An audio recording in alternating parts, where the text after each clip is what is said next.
So I'm Rob Hornby. I am a professional technologist, and I attended my first AI lecture in 1989. And people don't realize, actually, that AI is not, it's not a new subject, but I'll get into that in a minute. But there was a sort of tiered lecture theatre where this lecture was happening, and at that time, it was mostly very big equations on a very big board looking for a purpose. And one of my fellow students who was sitting over here basically fell forward and his head hit the desk area and there was a massive thud. And he'd fallen asleep and he actually stayed asleep. So that the lecture stopped briefly, but he just stayed asleep. So if that happens tonight, it's not the first time that I've seen it, so don't worry. I published my first AI paper in 1994, and then I published my second one in 2024. And so I'm expecting to be 86 when I publish the one after this one, but you're getting the slightly more digestible version of that latest paper. So people are sometimes surprised to hear, I'll explain what that is in a minute, sometimes surprised to hear that AI was first developed possibly in 1951, at Manchester University, a program that could play chess and checkers, or if not, definitely a program that was exhibited in the US in 1956. So it's been around for quite a long time. The actual phrase was coined by Professor John McCarthy, and he defined it as the science and engineering of making intelligent machines. I think it's still very good, and some of the definitions that have come since I don't think are as good, and I'll try and explain why a bit later on. But the buzz is back, and it's back because of ChatGPT and then all the other generative AI platforms that came in its wake. Things like Google Bard was one of the first, actually, Microsoft Copilot, Meta's Llama, and so there's a whole cluster of them now, but ChatGPT is going to be my example that I used tonight, partly because it actually wrote the lecture. So that was an AI joke, and you have to laugh because it's watching. Okay, so what is this? This should worry us slightly because as I was doing the slides, I asked ChatGPT to produce an image in keeping with the title, and that's what it came up with. So inside its evil mind is that picture. That's how it interpreted the title. So ChatGPT came out in November 2022. It took the AI community by surprise. I think a lot of people were wrong-footed by it because it was such a huge advance in the whole field of natural language processing, which itself has been around since the 50s. And of course, if you've ever used it, you'll know you can ask it questions in natural language and it will respond to you in quite a human-like way. But it can also manipulate text, images, other forms of media. It can also write code. So it's very versatile. And it actually broke the record for downloads. It actually reached 100 million downloads worldwide in about a month after its launch. It was the fastest thing to reach that threshold that there'd ever been. And I've lived through a lot of technology hype cycles in my life, because of my very advanced age. But this one's a bit different, and the reason that it's different is I think it's triggered a lot of questions about our place in the world as humans. And it's probably not created as many big questions since the camera, and of course the worry as to whether the photograph would take our souls.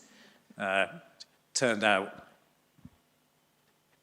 as soon as it was in a phone that it kind of did. But anyway, big questions as to what is our place in the world. And of course the media went into a frenzy.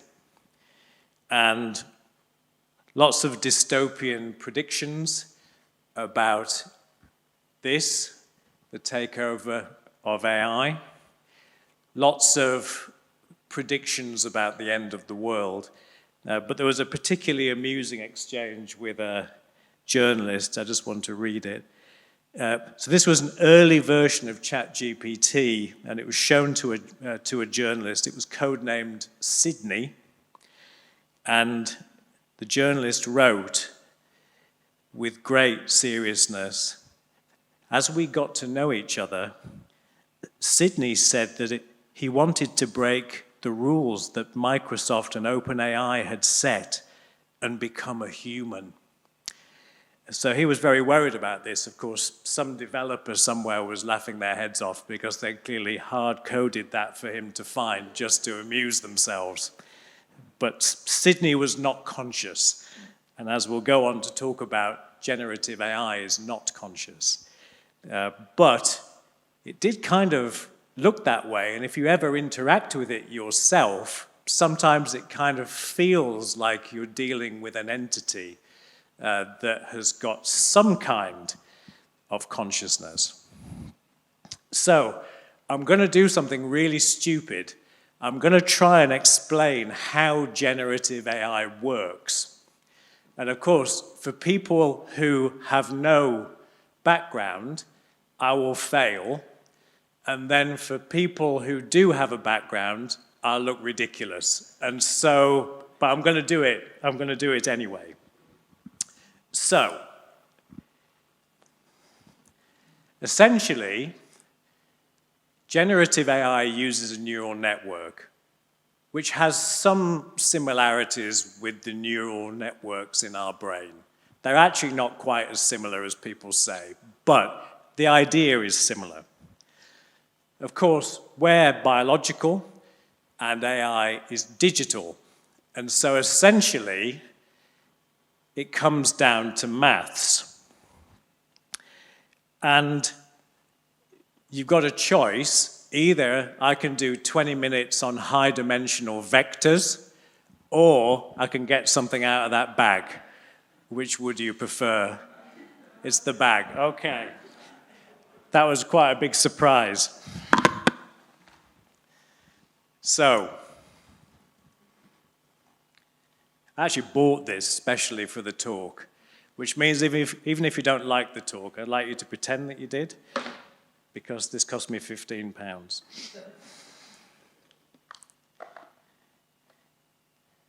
So what kind of maths is going on? Well, it is vectors. And if you imagine for a minute that this board is the AI model. All a vector is, in terms of this board, is a coordinate on the board.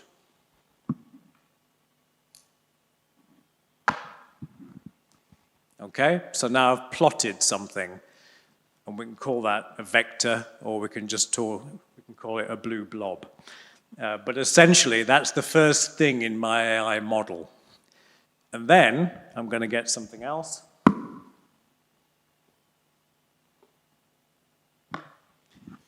And I'm going to plot its coordinates in the same way. So what is being plotted inside an AI, a generative AI model? Well, the answer is words. Strictly speaking, it's the building blocks of words called tokens, But in lots of cases, tokens and words are the same thing, and I'm going to use just the term words because it's easier. But technically, some words break down into bits of words, and that's what's plotted. So what we have in the model is we have words that have a position somewhere inside the model. So this is two-dimensional.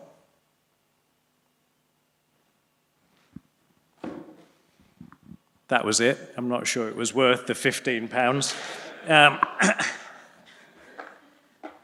I might come back to it later. Oh, God, thank you. Thank you. That felt really sincere from here. So that's got two dimensions.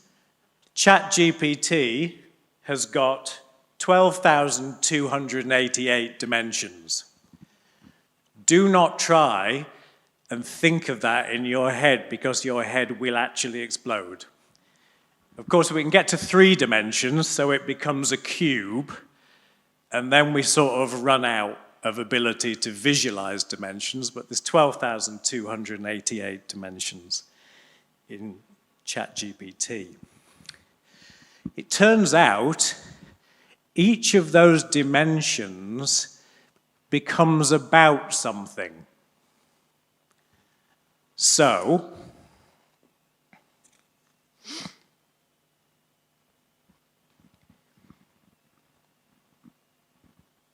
I did that so well that I didn't need my notes, but now I'm completely lost.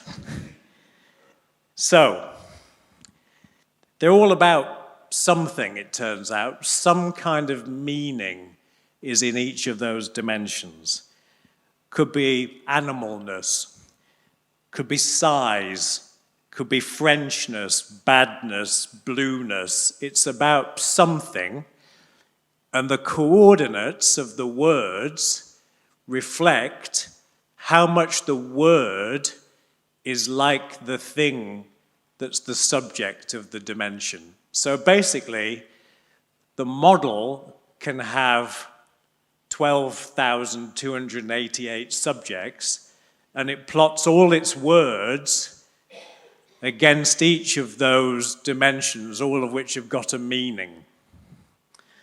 So, for example, Minster is going to be quite close in the model to the word stone, to the word York, to the word church, and to the word large, but it's going to be further away in those coordinate terms from things like water, Mars, shed, microscopic, because the Minster's not like any of those things. And so in all the different dimensions of meaning, those things are going to be a long way apart because those words are not like each other.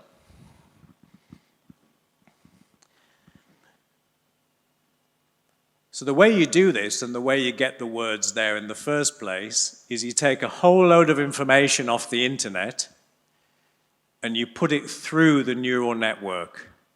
And the neural network's called a transformer. It's in lots of layers.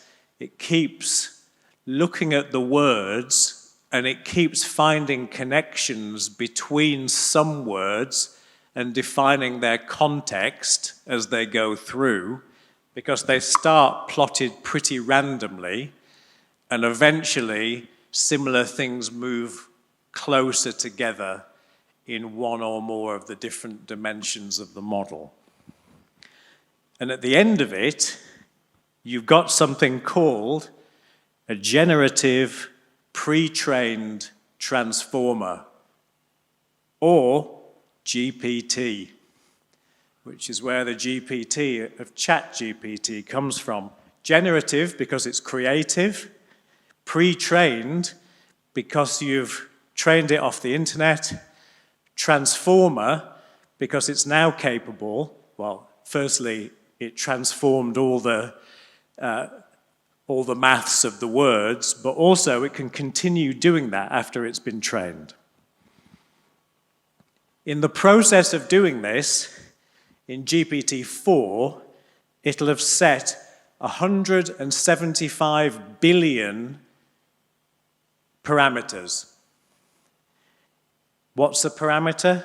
It's the knobs and dials of the neural network. So some value will have been set for 175 billion parameters. Some of them are called weights. There's all sorts of different things that can be set. But it's a pretty massive control board, if you like. If you were to look at the mixing desk, all the little switches on the equalizer, imagine that there's 175 billion of those. So now it's ready to chat. When you ask it a question, which is called a prompt, it breaks down your question using the same neural network, and it figures out the important words in your question. And then what it does,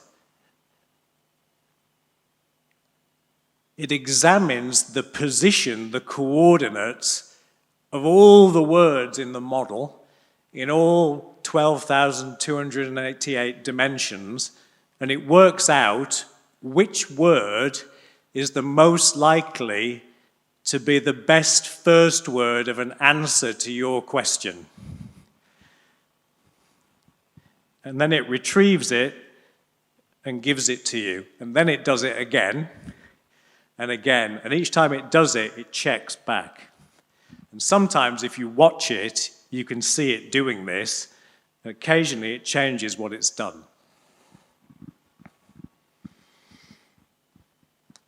Here's an example. It's a real example. So, I prompted ChatGPT and I said, finish the phrase, the three. And so here's what it came up with. The first option was musketeers.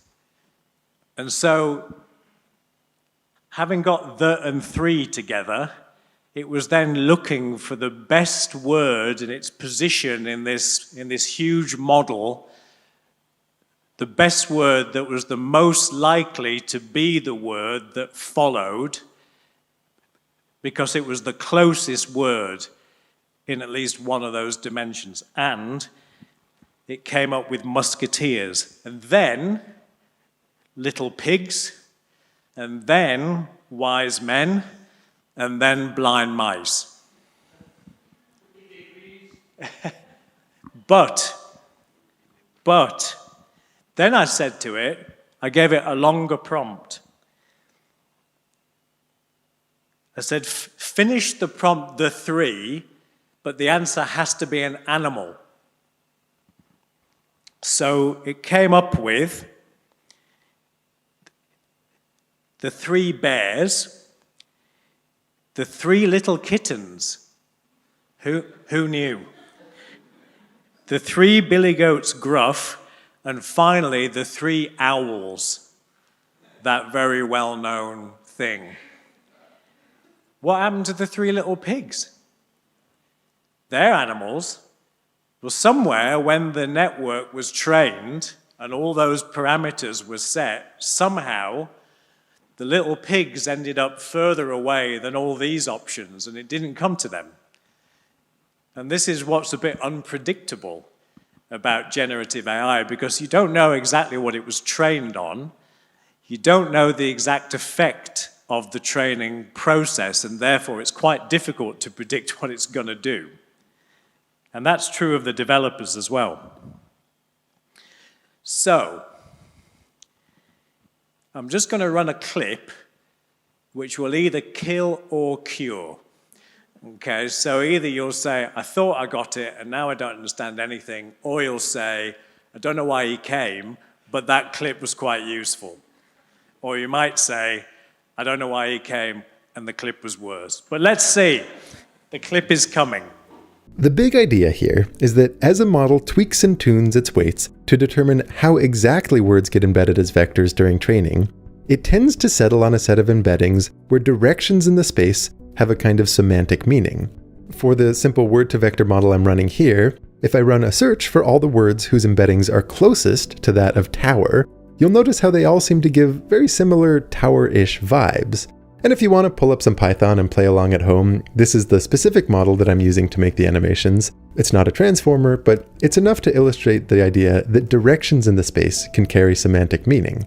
A very classic example of this is how if you take the difference between the vectors for woman and man, something you would visualize as a little vector in the space connecting the tip of one to the tip of the other, it's very similar to the difference between king and queen. So let's say you didn't know the word for a female monarch, you could find it by taking king, adding this woman minus man direction, and searching for the embeddings closest to that point. At least, kind of. Despite this being a classic example, for the model I'm playing with, the true embedding of queen is actually a little farther off than this would suggest, presumably because the way that queen is used in training data is not merely a feminine version of king. When I played around, family relations seemed to illustrate the idea much better. The point is, it looks like during training, the model found it advantageous to choose embeddings such that one direction in this space encodes gender information. Another example is that if you take the embedding of Italy, and you subtract the embedding of Germany, and then you add that to the embedding of Hitler, you get something very close to the embedding of Mussolini. It's as if the model learned to associate some directions with Italianness and others with World War II Axis leaders. Maybe my favorite example in this vein is how in some models, if you take the difference between Germany and Japan and you add it to sushi, you end up very close to bratwurst. Also, in playing this game of finding nearest neighbors, I was very pleased to see how close cat was to both beast and monster. So, I can hear you clapping the clip, but I didn't hear any clapping from me. So, the bottom line is, if that made no sense to you, just remember words that have similar meanings are close together in the model. And if you ask it things, it's going to look for close things first. That's probably the summary. And some of you are saying, why on earth did you not just say that? So, this is technically amazing, and frankly, it doesn't feel like it should work. I mean, the idea that you keep taking the statistically most likely next word and it comes up with sense just seems unlikely, but it does work. But what does it mean? Is it helpful? Is it dangerous? Is it intelligent? Well, these are not technical questions. These are philosophical questions. And I've found that if you're getting into deep water on big philosophical questions, it's quite good to get the help of a dead German philosopher. And so if you thought the worst part of the talk was over, you're so wrong. Hans-Georg Gadamer, who lived to 102, many people who tried to listen to him died much earlier. But he published his big work, Truth and Method, in 1960. And although it was 600 pages long, I've read it so you don't have to, and this is what it means. He believed that all human understanding comes through dialogue, conversation. He believed all understandable reality is communicated through language, and that humanity itself is one big, unfinished conversation. So the relevance of that to generative AI is probably obvious because it's all about language and conversation, or chat, as you know, if you like. Gadamer said, if you enter into a conversation with someone, there's the possibility that you will gain some new understanding that the two of you on your own couldn't have achieved. And he calls that a fusion of horizons. And I have another little clip just to make it a bit less understandable for you. It will be helpful to discuss a concept called the fusion of horizons, made famous by a man named Gadamer. A literal horizon is the limit of a person's perspective in relation to the fact that the Earth is a sphere. It isn't a real boundary, but is created by the person's position on the planet. If you want to expand your horizon, you must change your position. When you go higher, you see more. Let's say you wanted to get the maximum horizon possible. If you went out in space and got far enough away, you could see your maximum horizon. The problem is that even though you have reached your maximum horizon, you can still only see part of the total picture at one time. If you want to see the whole picture, then you have to get other people involved. Let's launch 2 more satellites. Now we have 3 overlapping horizons. The only way one person can get a picture of the whole is if she talks to the person in each of the other satellites and they fuse their pictures into one combined picture. This fusion of horizons is not reality itself, but is a socially constructed representation of reality that will help each individual gain a better, but not perfect, understanding of what lies beyond their own horizon. The only way this can work is if each individual trusts the other and allows herself to receive the other horizon and share her own. This constructed understanding will constantly shift and change as each individual orbits the Earth and understands their own perspective in new ways. It is the relationship between each individual which creates the larger shared reality. Which comes first, the relationship or the individual? Exactly. So what is he saying? Basically, Gadamer said, we can only see a bit of reality. And so we need to talk to each other to combine our views in order to get a bigger picture. That was the basis of his philosophy. He said there were 3 sorts of dialogue you could have. You could have a dialogue with another person, and that's the most obvious. He said you could have some kind of dialogue with art, and that there was something meaningful about that that could actually move and change you as a person. And then he said you could have a dialogue with a text, let's say a good book, and that can ask questions of you that challenge you. And if you're skeptical, ask yourself this: have you ever changed your mind after talking to a friend? Have you ever been moved by a picture or another piece of art? Have you ever read a good book that's really got to you somehow and challenged your view of the world? Most people answer yes to one or more of those questions. So I'm going to test you out. If you can relate to one or more of those things, just put your hand up. Yeah, so the whole thing gets easier from here. Gadamer is basically saying that's our experience, and that's what helps us understand the world.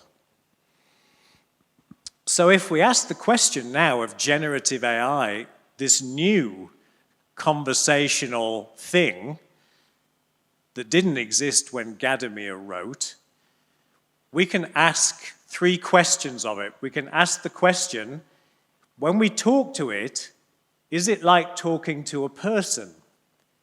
And we can ask, when it does things, is it like having the experience of seeing a work of art?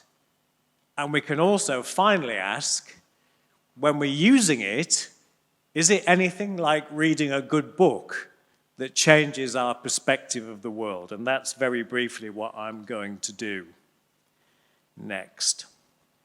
So number 1, is generative AI and talking to it like talking to another person? Could we have the next slide, please? I've just remembered about the slides now. So this is Alan Turing. Many of you will have seen The Imitation Game, which is about him. He developed a test when he was at Manchester University in 1950 for intelligent machines. Why is that date so remarkable? Well, I've already said that the very earliest we could imagine a program qualifying as AI is 1951, so that's a year after he developed his test, and the definition didn't come until 1955. So he was a man very much ahead of his time. He said, a machine is intelligent if a human interrogator in a room can't tell the difference between a human in another room and a machine interacting through questions and answers.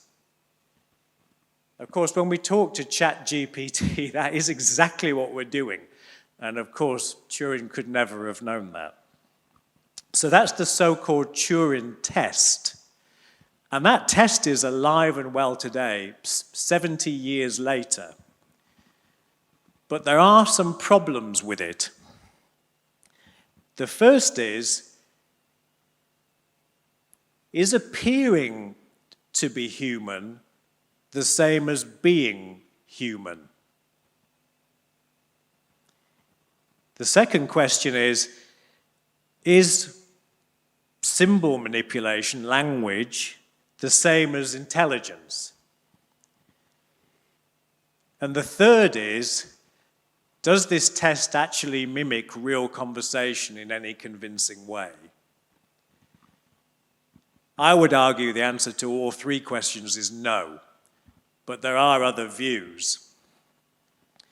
Which is why I'm interested that Gadamer comes at the question in a completely different way. He says humans, when they come into a conversation, come with three things.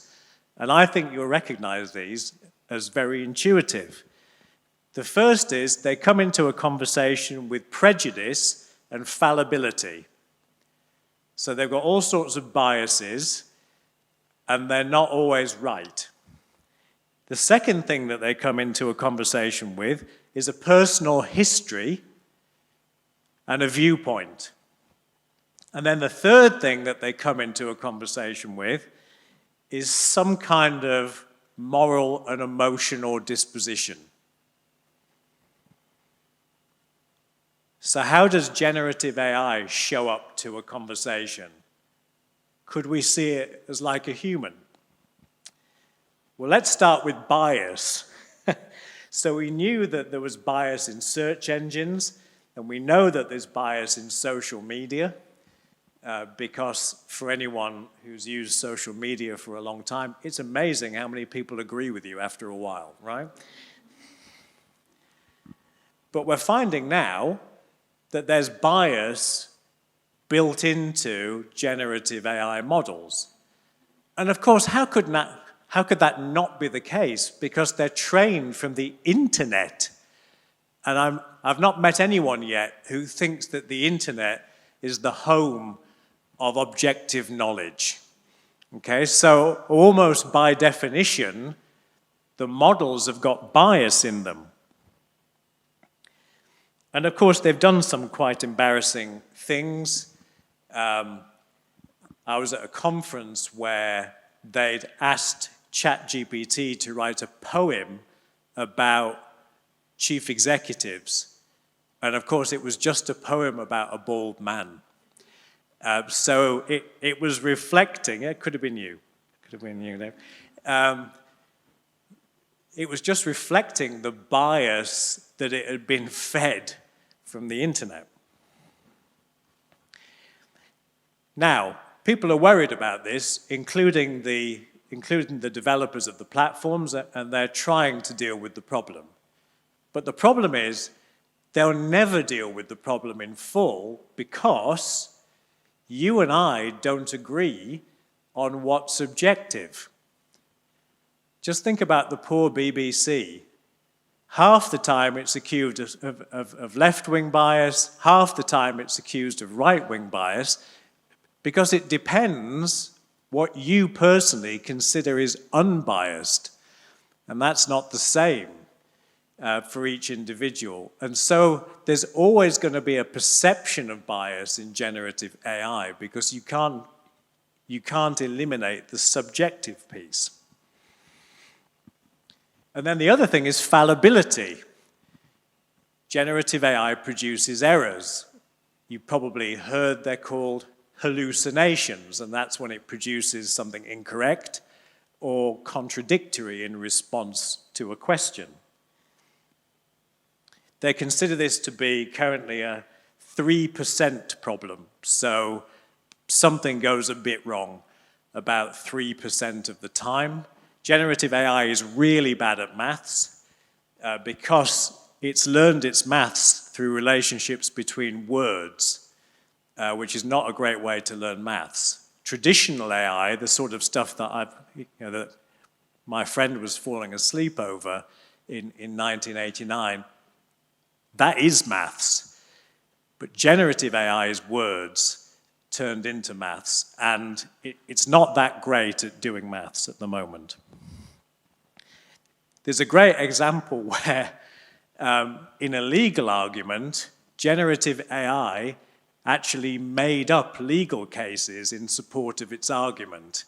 And so it was saying, and I quote, Spencer and Smith, 2007. But this is a case that doesn't exist. It just produced it itself. And if you work with the images long enough, you'll find people with 6 fingers on their hands and 2 heads and this kind of thing, very occasionally. These problems are actually improving pretty rapidly, though. And at some point, I think it'll be better than it is, but it's not going to be infallible. And here's the strange irony of this. I'm going to argue that the things that make generative AI the most like talking to a person are its biases and its fallibility. Those are the very things that actually make it like humans. And we should be careful not to treat it like some kind of infallible computer in the sky, because we're going to get ourselves into trouble if we do that. So what about personal history and a viewpoint? So GPT-4, which is the current version, has a working memory of about 50 pages of text. And that's very focused on whatever interaction it's having with you. It does not have a long-term memory. So that's like a short-term memory. It doesn't have a long-term memory because all that information that's used to train it doesn't stay in the platform, and there's no traceability back to what it was. And currently, none of the vendors are publishing those sources because they're worried about copyright. And that makes it a sort of AI version of Jason Bourne in the Bourne Identity. He knows a lot of things, but he doesn't know why. And generative AI doesn't have any sense of its long-term history as to where its training took it and why. Even the developers, imagine the 175 billion switches and knobs in the neural network. The developers do not know how and why all those things have been set. They know the process by which it's been set, but they don't know. They can investigate specific situations and try and trace them back, but it's difficult even for them. Now, to be fair, humans don't actually retain all the things we're exposed to. We're bombarded with data all the time. However, we build up a personal context and experience over a long time. And generative AI currently does not do that. And that means It doesn't have a personal history. It doesn't have a viewpoint. It doesn't have a horizon to fuse with yours. So you can't have a dialogue with generative AI in the same way that you can have a dialogue with a person, because you don't know where it's coming from, and it doesn't know where it came from. And so you're dealing with something very different to a person in that respect. Can we just have the next slide, please? So what about morality and emotions? So generative AI has no morality of its own. It does have moral content used to train it, but it can't make moral judgments.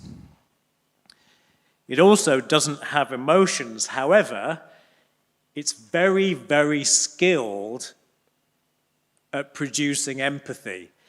There's a test using a standard test called the Levels of Emotional Awareness Scale. It's a proper scientific test. And ChatGPT outperforms humans by almost double. It gets 97% of the scenarios right. Women get more than men, but both are about half. And in everyday life, what do we call someone who produces extraordinary synthetic empathy but has no emotions? We call them a psychopath. And there's a sense in which I've never properly understood the difference between a psychopath and a sociopath, so I looked it up. A sociopath's a bit more sort of agitated about it. So I think psychopath is better. So it can really get you, but it doesn't feel anything for you, and it has no morality towards you whatsoever, either good or bad.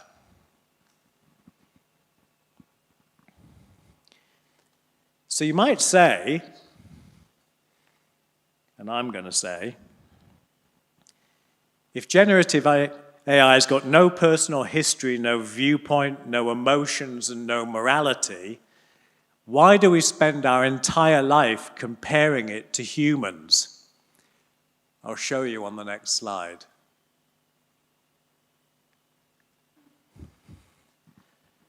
Because there's a lot of psychology going on here. We are much, much more trusting of technology that appears to exhibit human characteristics. So that is a cute robot, and we are likely to think positive things about it, including what it says and does. The opposite is also true. We're sometimes manipulated with a sense of the robots are coming, playing on our fears. And so when we see generative AI in the form almost always of robots, which is not really how it exists, but try showing a picture of generative AI not using a whiteboard, is pretty difficult. So you end up resorting to robots, and that's exactly what I've done. But generative AI underneath is not like a person. It's very, very different from a person. And actually, a part of its point is to not be like us. It's actually much better than us at lots of things, and that's a good thing. But for some reason, we have a fascination with the comparison between AI, particularly generative AI, and human beings. So my conclusion to the first question, is it like talking to another person, is that it's not like talking to another person. The most similar aspect of it is that it has biases and fallibility. So, why don't we go to Gadamer's second question, which maybe feels a bit easier. can generative AI somehow move us and change us like art? Well, let's just go to the next slide. I think this is the most frightening thing that I came across in the prep for the talk. I asked ChatGPT to produce a self-portrait, and it produced that. So that's what ChatGPT thinks it looks like in figurative terms. It doesn't look all that friendly. I would say, come back the cute robot, right? That's why we keep going back to the cute robot. It is in a not enormously reassuring way. Yeah, that's exactly right. So, Gadamer doesn't talk about AI, which is unsurprising, but he does talk about embracing the otherness of the other. So he likes the idea that people very different to us should be in a dialogue. And if we just sort of extend that, because he includes art as something you can have a dialogue with, so why not generative AI? But I stayed fairly literal in the beginning, and I said to it, can you produce an image that might change me for the better? And it came up with this. And not only did it come up with it, it explained it.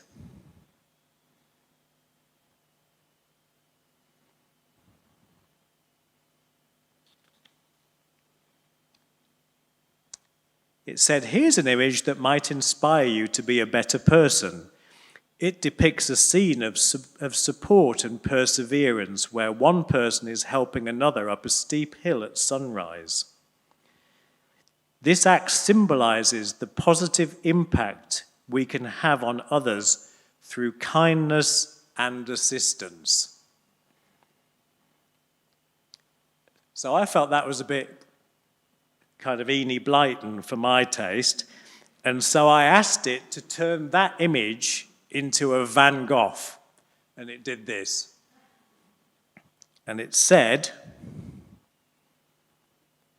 that it had basically adopted the patterns and swirls of Van Gogh's work. I think it's better, actually, and we're in very subjective territory, but I did not find myself moved or changed by looking at that picture. And if we compare it with a real Van Gogh, if you look very closely and spend a bit of time, and you look at the little people there, and you look at the way they're rendered and the expressions, I mean, it's impressionistic, and yet somehow, for me at least, there's something communicated through the picture, something of the artist comes through, and it's quite powerful. Lindsay and I went to an impressionists sort of exhibition when we were in Montreal earlier in the year. And I don't want to give you the impression that we spend our time touring art exhibitions. It was one of these situations where the plane was such a long time after checking out that we had to do something. And so we decided that we'd go to this impressionism thing. And it was one of these immersive experiences, and part of it was in 3D with glasses on. And there are all these people on tables, strangers to each other, table by table. I have to say, it was visually amazing, but it was actually quite moving. And at the end of it, we saw people hugging each other who had not met prior to this thing. Now, obviously I'm from here, so I stayed well away from that. But it did just show the impact of something real in art communicated by the artist. And I personally don't think that the generative AI platforms can yet replicate that kind of emotion in what they create and that kind of transformative experience. But we have to just acknowledge that they are very good at some things. They're better than us at some things. They can retrieve information very quickly. They can produce images like those previous images in seconds. They can take something, and because they understand patterns, they can take an idea and make it a text, and then make it a poem, and then make it a song in just a few moments.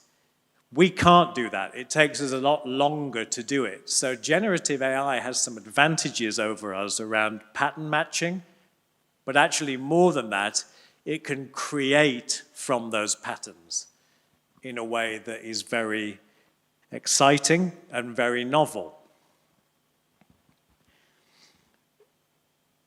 Something people don't realize is a generative AI trained model will sit on your PC. GPT is about 45 gigabytes. That's about as big as Word.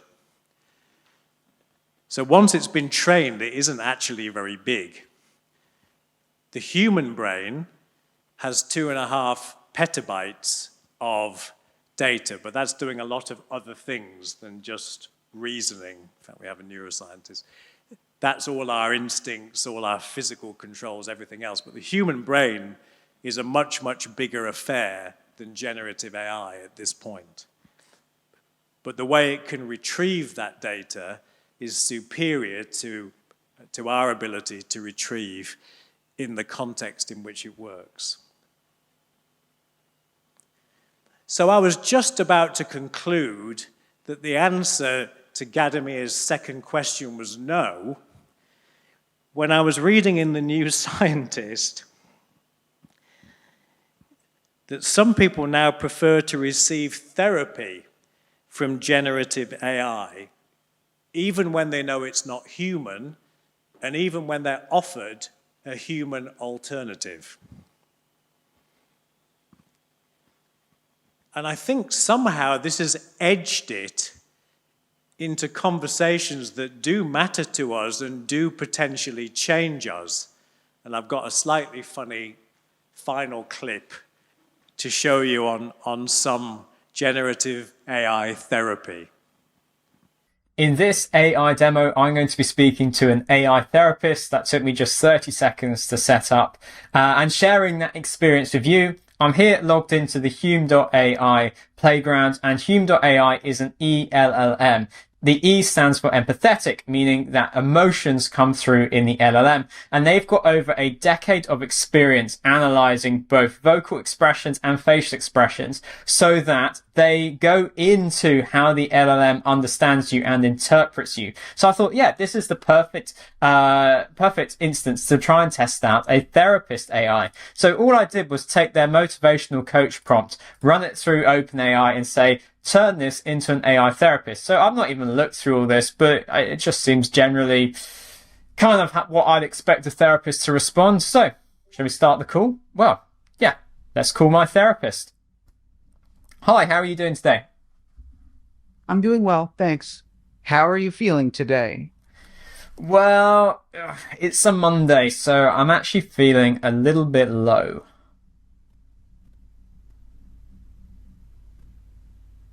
I am sorry to hear that you're feeling a bit low today. Mondays can be tough for many people. Would you like to talk more about what's been on your mind?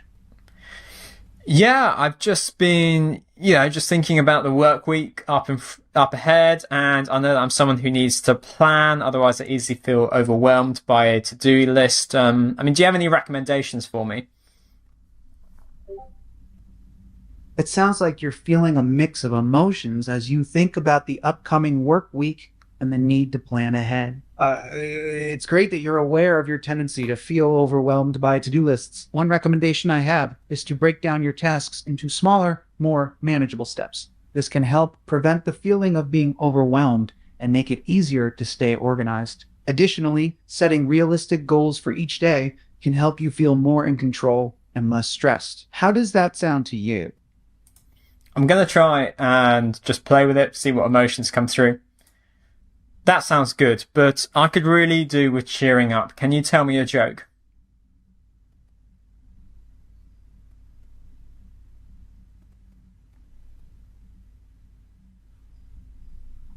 Oh, and the call's ended. I've had a brief period of therapy, and the therapist had far less personality than that. These are early days, but it's highly likely that generative AI is going to begin to be more than a tool. People are building emotional relationships with some forms of it, and I think it's coming. So I think, can it move us and change us? Maybe at this stage a little bit, but I think we're going to see more of that coming, and I think we're going to get used to interacting with it in ways we think benefit us. So the final question, and I promise this will be quick, the final question is about, can generative AI be like a text? And therefore, can it challenge us like a good book? Could we have the next slide? Of course, the models are huge. And so in some ways, you could say that a generative AI platform is a bit like a library. It's like a mega text. And as a consequence, maybe it's going to do a good job at challenging us. It's also a library, a book, is actually quite a lot more like generative AI based on the first conversation we had. A book can't think, it's got no self-awareness or context. It could have ethical ideas and feelings in its content, but it doesn't think and feel. So maybe in some ways a book is more like generative AI. Gadamer actually acknowledges these limitations, and he says this: it's true that a text does not speak to us in the same way as does a thou, a person. We who are attempting to understand must ourselves make it speak. So what Gadamer is saying here, when we're reading a good book, the dialogue's inside of us. So the book doesn't need to be able to do all those things because we can do it. And the author's thoughts and ideas and words have an impact on us. Gadamer went even further and he says text can sometimes impact you in ways that the author never thought of, but they just catch the moment somehow for you and they have an effect on you. But there are currently some problems because generative AI platforms do not and cannot contain whole books, for example. Partly because of copyright, but partly they're just not physically built as databases to house a virtual library. So actually what they're more like is if you go on Amazon in the book department and you can have a look at some samples and you can read about the book, that's much more like what generative AI is now. Of course, there's nothing to stop you doing some research on generative AI and buying a book and reading it. That seems to be forgotten, that we're actually still capable of that, but we can still do that. If we get interested in something, we can buy the book and read it. So there are some limitations at the moment, but I think in the end, generative AI is going to be like a massive library, and I think it has the power to challenge and change us like a good book, but just not yet. I think there's a lot of things, both legal and technical, to work through first. By the way, if we could have the next slide, please, it's not just a library because ChatGPT is an author, and it's written one of the worst books I've ever seen, but it did write it itself. It's written its autobiography, and not only did I buy that board, I also spent just over £4 on this, and it was money equally poorly spent. So, of course, it's terrible now, but it's going to get better. And if you ask generative AI to write in the style of an author, it's not bad. And I know that because I was reading an article by an author who had asked ChatGPT to write in her style. And she was saying, if you didn't really know my work, you probably would think it was me. So it's going to get better at that. But in the end,